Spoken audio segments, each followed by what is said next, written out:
day and night in the tide pool.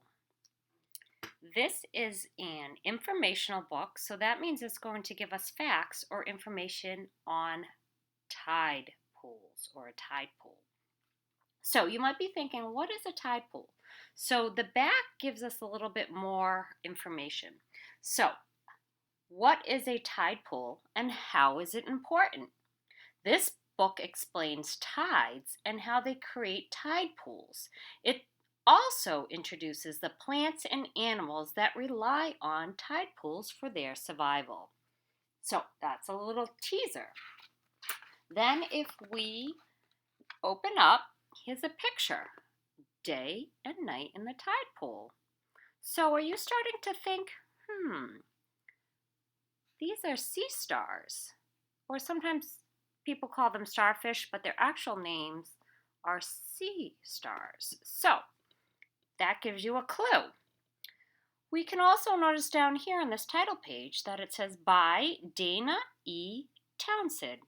So that is who wrote this story, even though she's giving us information and facts on tide pools. So this is a table of contents.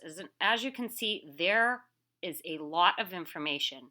There are 13 different chapters, a glossary, and an index.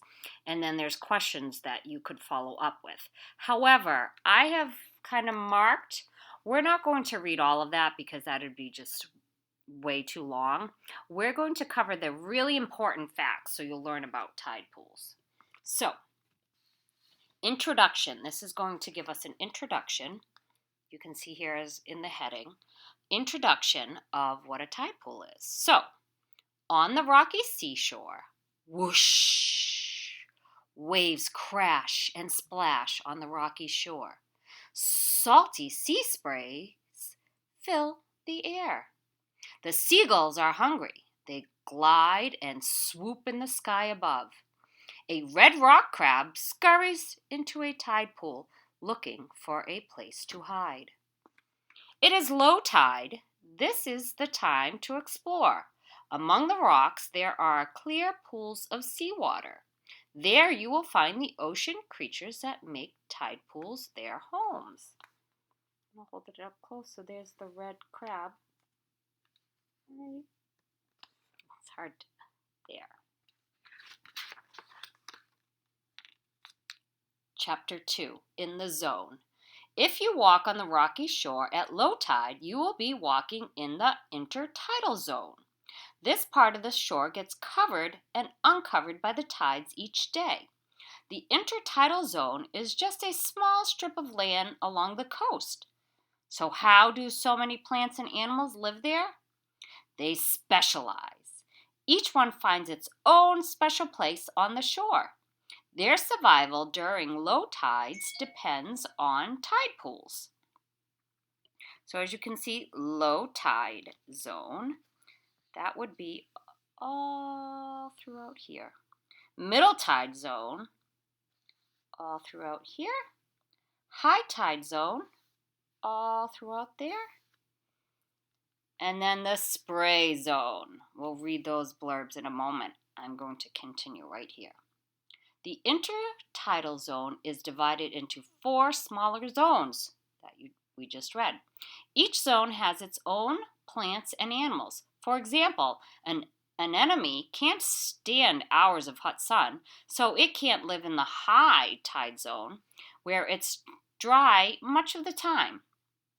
However, a snail is perfectly adapted for life there. So the first zone is the spray zone. This zone is only sprayed with salt water during high tide. Only the highest tides and winter storms flood this area.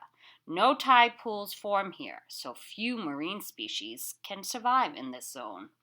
And there's the barnacles and some snails. The high tide zone. During high tides, this area floods. During low tides, this zone is exposed to air, sun, and wind. Only plants and animals that can survive through rough waves and long exposure to the sun and air live here. Tide pools form here during low tides. The middle tide zone is half and half.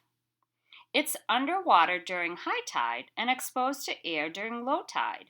The big difference here is that the ocean waves can reach this area during low tide. Tide pools are common here. As you can see is a sea star and some barnacles and a crab.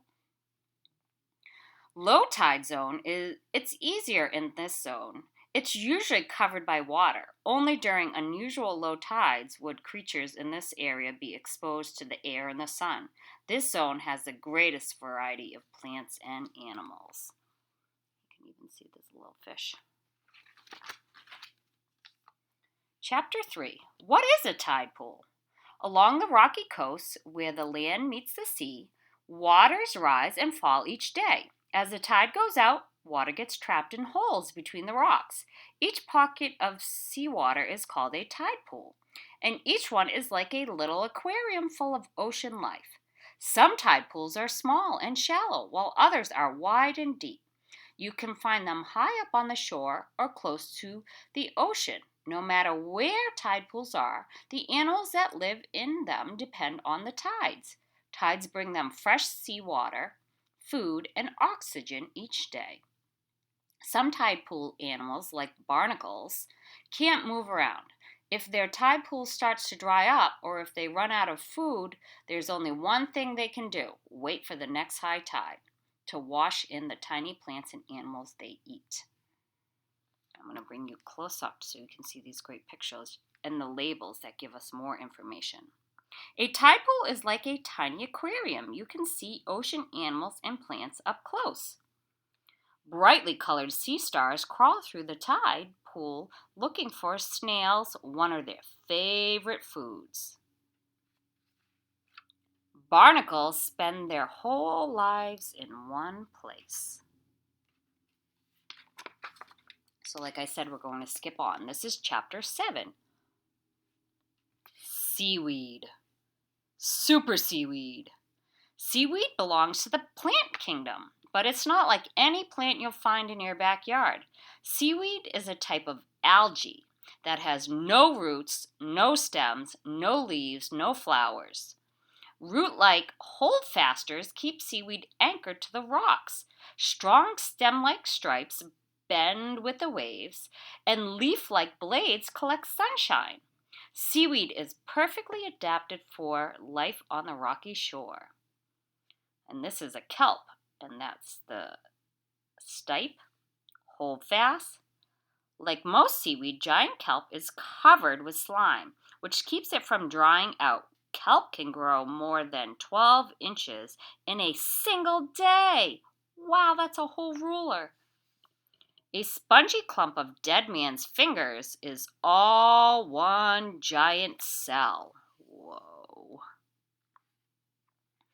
Every tide pool food chain begins with seaweed. Here's an example.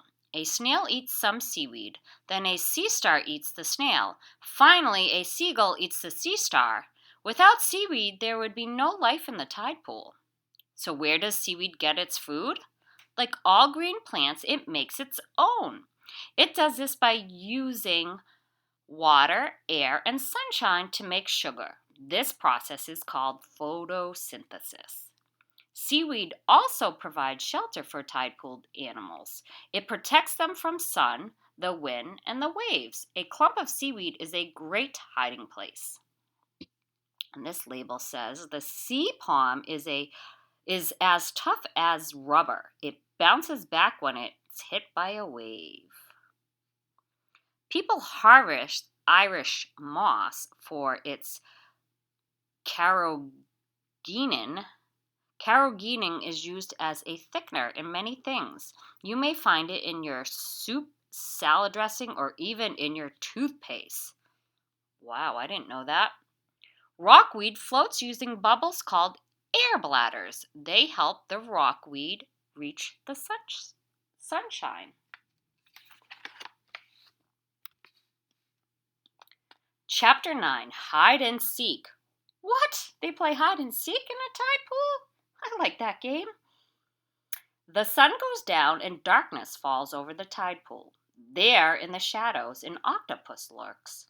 On the rocky bottom, a sea scorpion fish lives lies in wait. These nocturnal hunters are waiting to ambush their prey. At dusk, the octopi come out of its den. It's ready to hunt. The octopus is a master of camouflage. It can change its color and pattern in the blink of an eye. It can pretend to be a rock, a blob of seaweed, or even a lump of sand.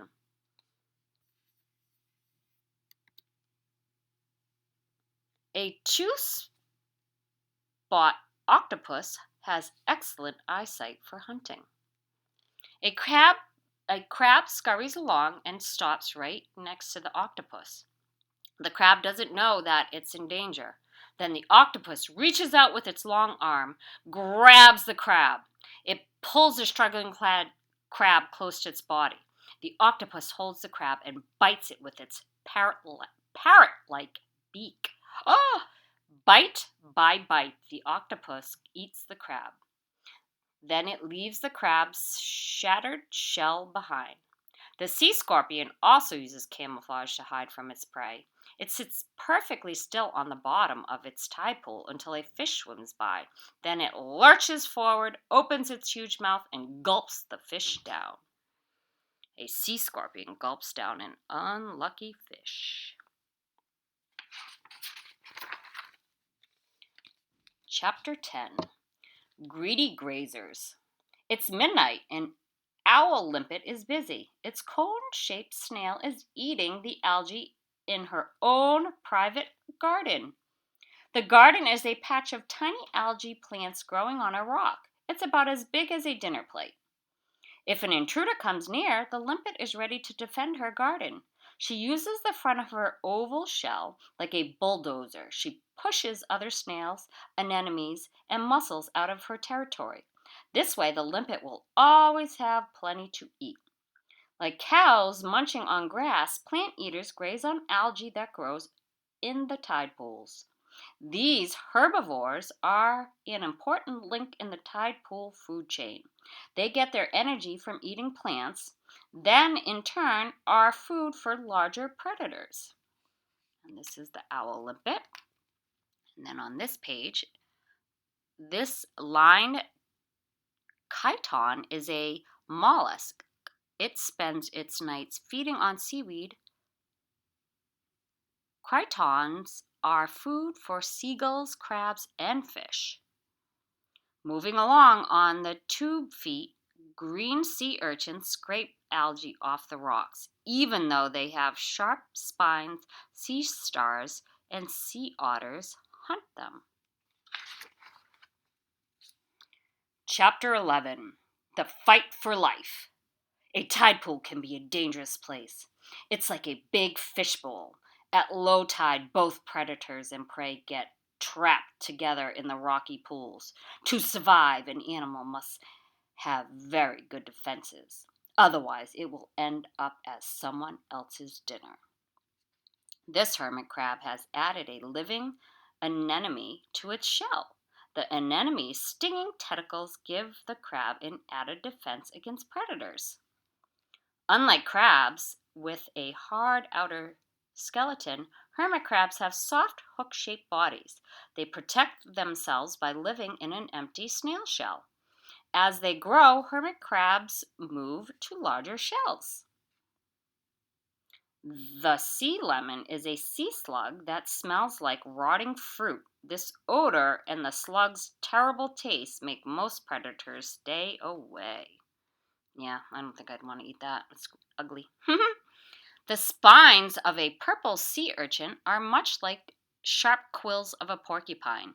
If a predator touches the urchin, the spikes will move and point towards the attacker.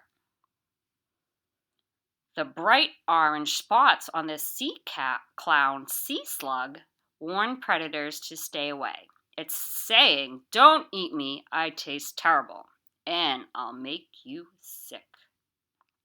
Another thing I would want to eat. And then last, an activity. I'm going to hold this close. And then this is a tide pool scavenger hunt. So I'm hoping that maybe if you're looking for a little more to do, your parents can Pause this video and you can look for all the animals on the side.